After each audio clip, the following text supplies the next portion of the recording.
سلام علیکم. میخوام درباره ویدیویی که طی 2 روز میشود در همه جا پخش شده که مناسبت خیلی بد یک کارگر FMS برای گرفتن اجازه کاری разрешение работа باید توجیه میکنه نسبت همون کمی سخن بکنم. اولا بیای ویدیو را تماشا میکنین.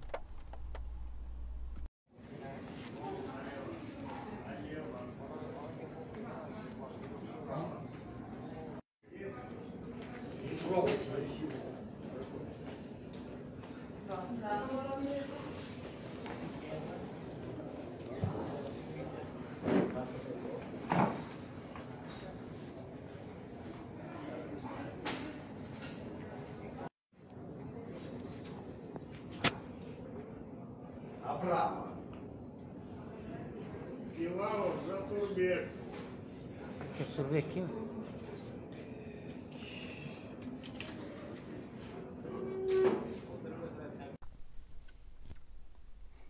برادر و خواهر عزیز، ویدیو را که دیدین همین روز بعد نماز بامداد بود. وقتی صفحه اینستاگرامی را باز کردم یکم صفحه اپای شهلوی گلخواجه برآمد. همین ویدیو را من دیدم. من آوازش بلند نکردم. من ندونستم گپ درباره چی رفته است اینجا. وقتی که نوع موضوع را خواندم که برخورد یک کارگر FMS نسبت یک مهاجر بچه‌ای که می‌خواست разрешение работа بگیره.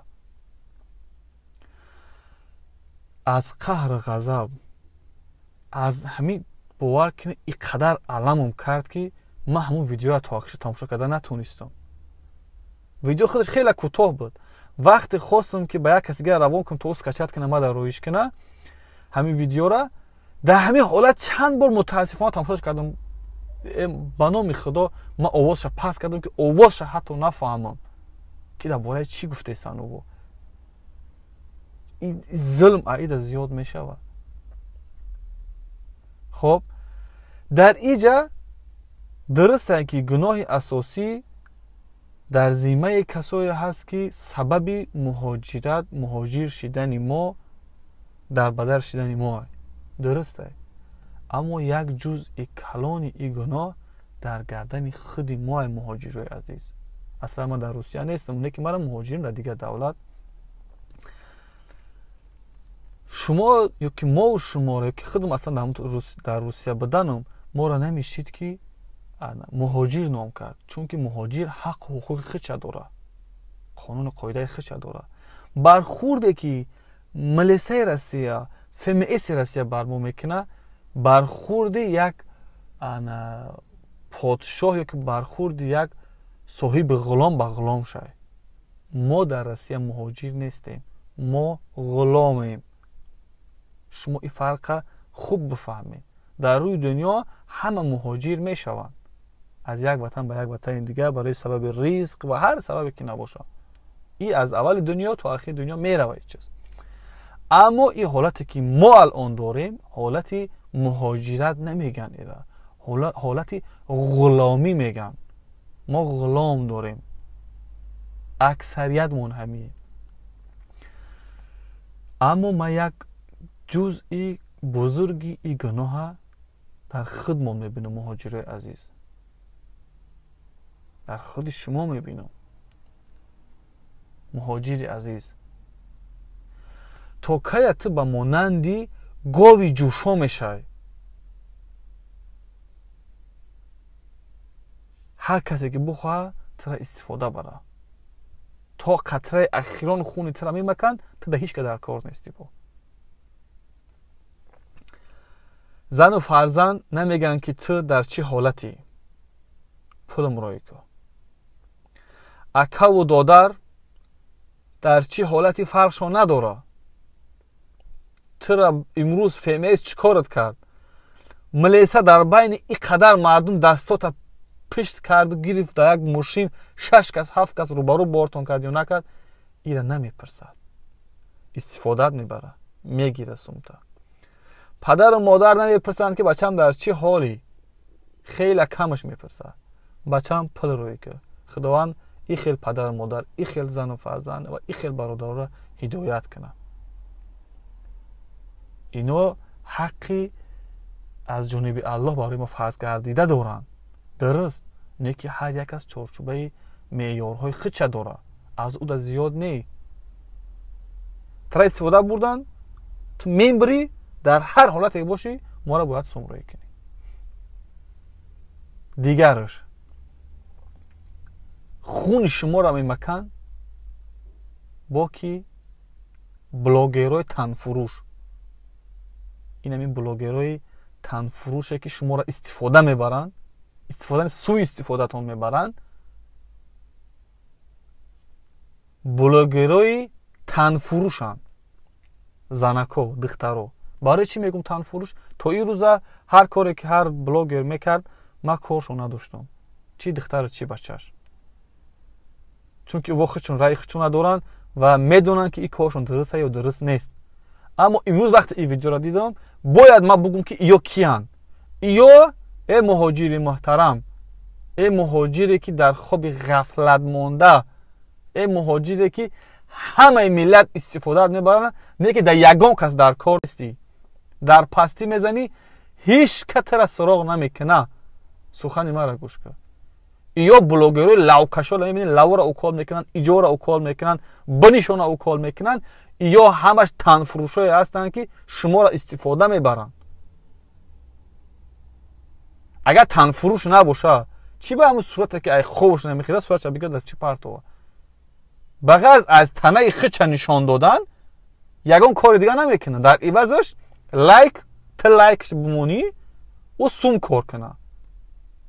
با برای پگه ایا کس دیگه ایا مغازین دیگه یا لباس دیگه قرض بگیره بود از تحت یگان موزیکای دیگه ده خچ بجنبونه تمام بدن شده تا فروشه. با عوض چی؟ با عوض لایک. با او لایک چی میشه؟ با او لایک پل میشه. بلاگ تر استفاده میبره. بعد میویا چی؟ انا کنکورس گذارونو.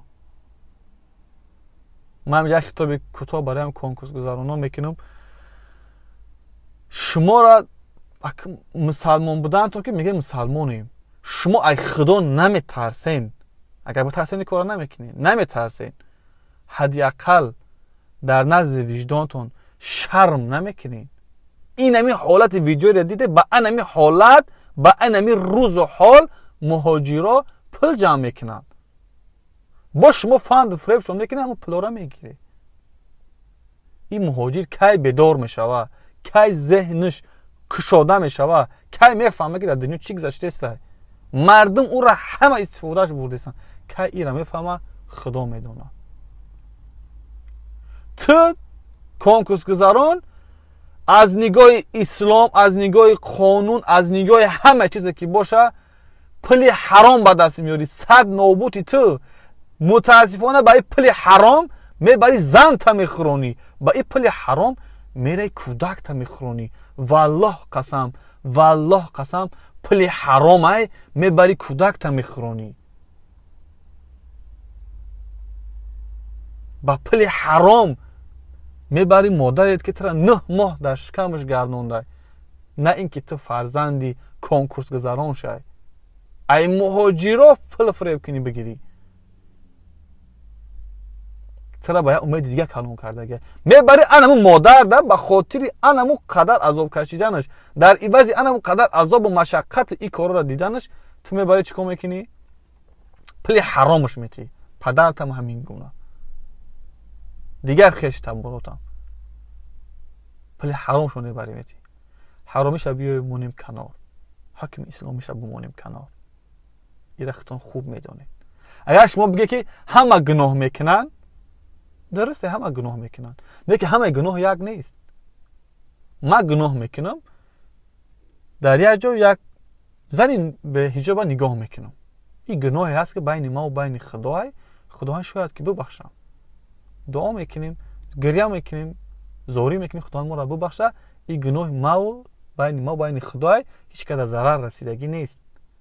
حق یگان بنده در بالای من نیست. من متاسفانه نگاهش کردم. این گناه های نه که تو با گناهی که تو یکمش فریب میکنی، دیومش پل حرام به طریق حرام پل کار میکنی، مهاجر فریب میکنی، سومش میگیری، با این گناه برابر نیست. تو یه حق یک کسی گره با فریب پلش میگیری. خداوند همه گناه ها را میبخشه ان شاء الله. اما گناه حق یک بنده دیگر نمیبخشه. اگر از یک کس 10 دیرم گرفته باشی خداوند او را نمیبخشه. حق انمو بنده این عدل خداوندی است. اگر یک کس زده باشی پولش گرفته باشی فریبش کرده باشی حق او بنده خداوند این را نمیبخشه. خداوند با این گناه تو نمیبخشه. با پول حرام کودکات نگاه میکنی. برمیگردیم به مهاجران. یا دیگه نه شرم نه حیا دارن. من دیگه خطاب به یارا فایده نداره.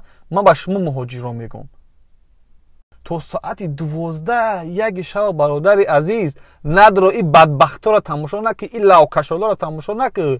این تقدیر این ملت ما ده همین بده که باید ما غلام باشیم. این تقدیر ما ده بده که ما باید غلام باشیم یا که ما در همین تقدیر تن دادیم گفته به همین زندگی رفته استیم. این دیگه در ما بده است. در همین چی میگن نتیجه زندگی ما همین بود که باید ما غلام باشیم. خیلی بالاخره ما تو آخر حیات همین خیلی میریم. 30 سال چه ما رفته استیم همین خیلی. شاید که ما 30 سال دیگه بریم. تو میخوای در همین شرایط همیشه زندگی کنی؟ ای اون لاوکشالا ساعت 12 یک شب تماشا کردن بدرو روسی را بخون.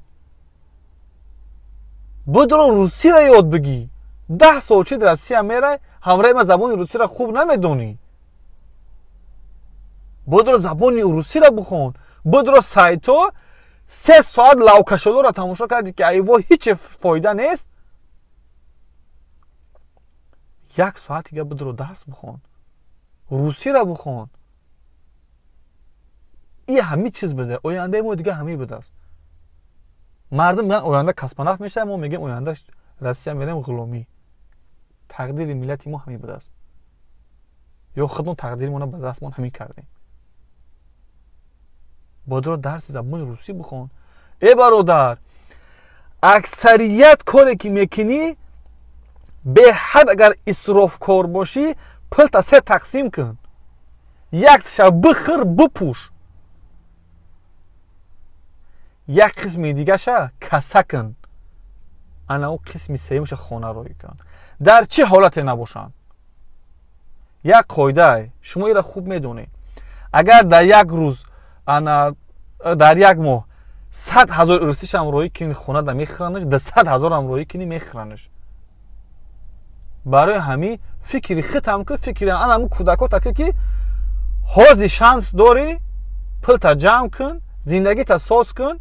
پگه اگر ای دست پاکی موندی یک کار دیگه را کرده بتونی. تا مردن تخته استفاده نبر. یا مرده به جون تا نبر. توجیکتون در کله زن فرزندت نکن. این خیلی برای ختم خوبه. برای پدرتم خوبه. برای مادرتم برای همه. بدرو روسی بخون. بدرو زبانش بخون. بدرو قانونا را کم کم بخون. بدرو ببین که ریسک تو ای کجا میدرویه. بدرو ببین که تو آیا خداوند راضی است که تو در همین زلالت در همین بدحالی تو زندگی تا دوام بدی. در حالی که خداوند وقتی در شکم مادرت بدی ملائکه را امر کرد چی؟ بطره چند چیز تا مقدر کرد. نوشته کرد. ریسکت، عملت، کارت و عجلت در کجا میبری. ای و رفعت الاقلام و جفت الصحف میگه پیغمبر خدا صلی الله علیه و سلم.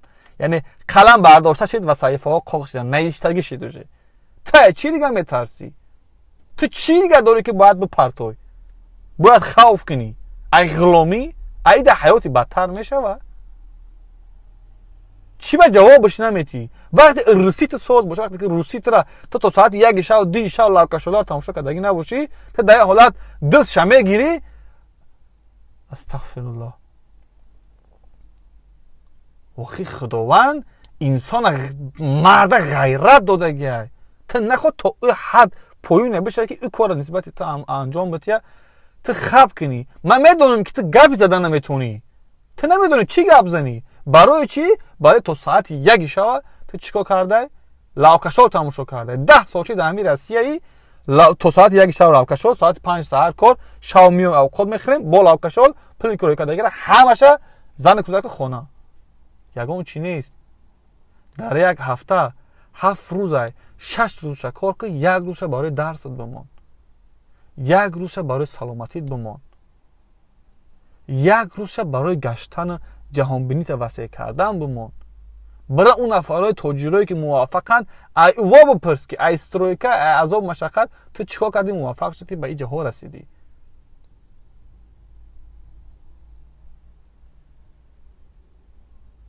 این کار هیچ که برایت نمیکنه، باید خودت انجام بدی. برای موی ساعت در 300 روبل 500 روبل 700 روبل ای 100,000 که اولیگ میگیری 700,000 که اولیگ میگیری برای موی ساعت پس کرد. برای در 2,000 یا ماشین کپ گیری شوتا کنتوف که خشرو که حداقل 2 ماه بعد 3 ماه بعد برای در 3,000 5,000 7,000 یک روزش برای گشتن جهانبینیت وسیع کردن بمون. برای اون افراد تاجرایی که موافقن ای وا بپرس که ای استرویکا ای عذاب مشقت تو چیکار کردی موافق شدی به اینجا رسیدی.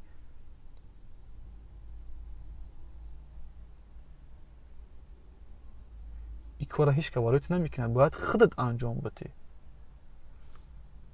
برای موی ساعت در 300 روبل 500 روبل 700 روبل ای 100,000 که اولیگ میگیری 700,000 که اولیگ میگیری برای موی ساعت پس کرد. برای در 2,000 یا ماشین کپ گیری شوتا کنتوف که خشرو که حداقل 2 ماه بعد 3 ماه بعد برای در 3,000 5,000 7,000 یا فرمه سوز که خطا ای همین درون مترو که برو آمدی پیش ای چهیت بوت نشناسن. یا خیلومون هم یک برادر بلاگر چه من ویدیوش دیدم میگه که مثلا کم تا سر دهنتون سوز کنید. مهاجرای عزیز میدونم که در بدترین حالت زندگی کردید. نه که ایره هیچ کشمورا من کردگی نیسته که یک کرتای سوز پوشین یک کرتکای سوز پوشین.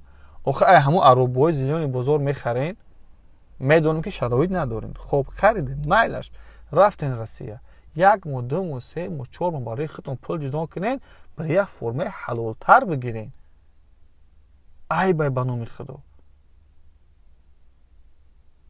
بعد ما کی را گناهگار کنیم؟ برادرای عزیز اکثریت وقتونه یا وقتمونه در تیک تاک در کارهای بیهوده میگذرونه. وقت جدا کنین برای خودتان زبان انگلیسی را بیاموزین، قانونا را برای بیاموزین. یک کاری کنین که زبان روسیتون خوب شوه، یک جهانبینیتون کمتر دیگر شوه. 15 سال همون جایی که آمدی رنگ همون یک چیزی را که میقپن ای دستش میبرن آوش میتبا میگردانن میارن تا همون خشیدگی. در آخر از الله ذوالجلال و الاکرام تمنای او را دارم که و شما را هم آمین بگید هر چه زودتر این مشکل این وبا از سر این ملت ما دور شوه. خداوند عزت غیرت شجاعت دلیری را نسبت مردم ما بتیه. خداوند همتان نگهبان باشه مهاجرای عزیز. و الله قسم من حالتهای در زندگی کردگی هستم در روسیه که شاید اکثریت ندانن. من به هر شرایطی بعد از زندگی کردگی هستم. اینه که نزدیکترین فرصت خودم تغییر دادم. فرزند، زن، پدر، مادر حقیقتشو ندارن. پدر من حق داره که باید من پلش روی کنم اوقات بخوره. 100% هر نمود اوقات میفروش، هر نمود لباسای میفروش. نه که اگر پدر مرا مجبور کرد که برای گواره بندانی کیم کی مرا سون روی که میگم نمیکنم. این حق در بالای من نیست. ما قسم ندارم. کریشمون کریش فلانی بلند کنیم من روی نمیکنم. میگم نه. خونه از 4 سال شد ریمون نکرده من ریمونشون کنیم نه نمیکنم. من خودم حالتم وضعی نه. هدف ایا خونه در دروش زندگی کردن او بولد میچکه نه. تمام همین زندگی قطعی با امیده که من پول جمع کنم زبان بیاموزم زندگی را بیاموزم تا که کمتر بعدتر شاید 4 سال 5 سال یا کمتر مانع پول روی کردن زیادی نشوه. نه که بعد او دیگه هم من در زندگی خوب زندگی میکنم و هم پدر مادرم در امان میشوند که من همیشه کار کردم میتونم و زن و فرزندم همیشه روزشون از به طریق من میآوند. خداوند همتون نگهبان باشه. کلمت اگر سخت رسیده باشه بخشش زیاد میپرسم. چون که دیگه به غیر از ای سخن دیگه نیافتم. خداوند همتون نگهبان باشه. سلام علیکم و رحمت الله.